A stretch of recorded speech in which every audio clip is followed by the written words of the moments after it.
bagus satu aja. Jadi kalau ada kondangan, mengundang koron dan istri nggak bisa. Tergantung nih yang undang siapa, teman koron, ya udah koron yang keluar, istrinya di rumah.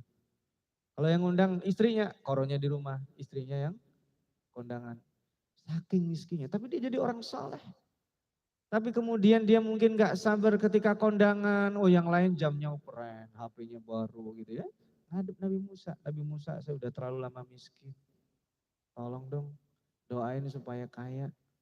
Nabi Musa jawab apa? Sabar, ente miskin tuh lebih baik katanya.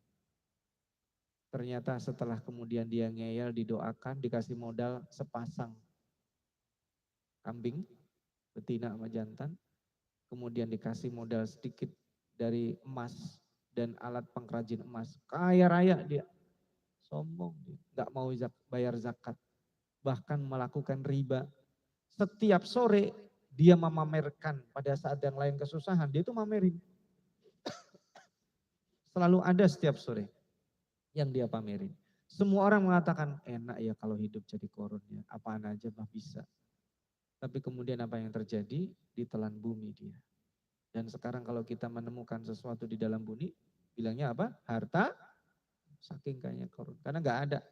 Orang sekarang sehebat-hebatnya orang di bumi ini nggak akan ada yang melebihi kekayaan korun. Digambarkan Al-Quran, korun itu kunci gudangnya itu nggak bisa dibawa oleh 10 orang.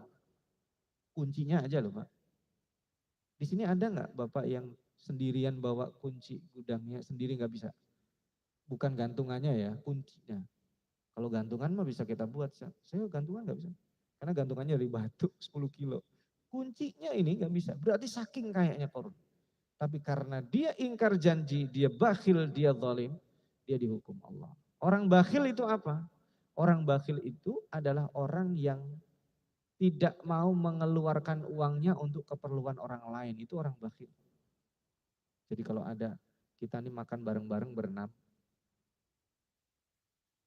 mohon maaf ya, kalau bayarnya sendiri-sendiri itu bakhil. Tapi kalau ada orang makan berenam, giliran bayar dia ke toilet, itu syuh, itu lebih parah dari bakhil. Karena dia minta dibayarin orang. Hati-hati, bakhil dengan syuh. Makanya dalam Al-Quran, وَمَنْ يُوقَ شُحَّ نَفْسِهِ فَأُولَٰئِكَ هُمُ الْمُفْلِحُونَ. Itu derajatnya derajat kaum Ansar. وَيُؤْثِرُونَ عَلَىٰ أَنفُسِهِمْ وَلَوْ كَانَ بِهِمْ خَصَاصَةٌ. Yang terakhir, karena waktu juga sudah mendekati, ini contoh komitmen yang baik. Ini orang baik. Saya kasih contoh ini terakhir karena ini penting bagi kita. Nabi Ayub adalah nabi yang kaya raya. Nabi yang pintar berorasi. Nabi yang punya koneksi dengan mungkin pejabat-pejabat negara. Disukai semua orang. Temannya banyak sekali. Itu iblis kagak suka sama dia. Bilang sama Allah, ya Allah, hambamu Ayub itu kan taat kayak gitu kan karena dia kaya. Coba dia miskin. Lalu Allah membuktikan bahwa Ayub itu tidak berpengaruh. Kaya miskin mah tetap jadi orang baik. Anak-anaknya meninggal. Ya, hartanya bangkrut tiba-tiba. Kira-kira nih orang dari kaya raya tiba-tiba bangkrut. Temannya berkurang atau bertambah? Pergi semua. Baik pergi yang meninggal karena sakit atau pergi memang meninggalkan, tersisa istrinya satu. Tidak ada yang menemani kecuali istrinya satu. Saudara-saudaranya juga menjauh, udah gak ingat. Di WA juga gak dibalas. Di telepon pura-pura gak kenal. Bahkan namanya dihapus kira-kira gitulah. Karena gak punya duit. Bahkan curiga nih jangan-jangan mau minjem lagi.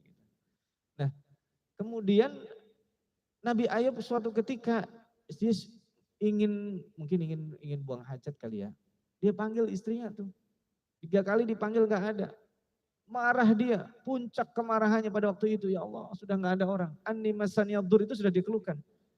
Dia bernazar, nanti kalau aku sembuh akan aku pukul istriku 100 kali. Itu nadarnya. Tidak lama setelah itu datang istrinya. Nah itu juga solehnya orang Nabi. Dia begitu datang gak ngomelin dulu, dengerin dulu. Makanya hati-hati Bapak dan Ibu ya. Kalau lagi marah sama suaminya, sama istrinya, jangan ngomong dulu.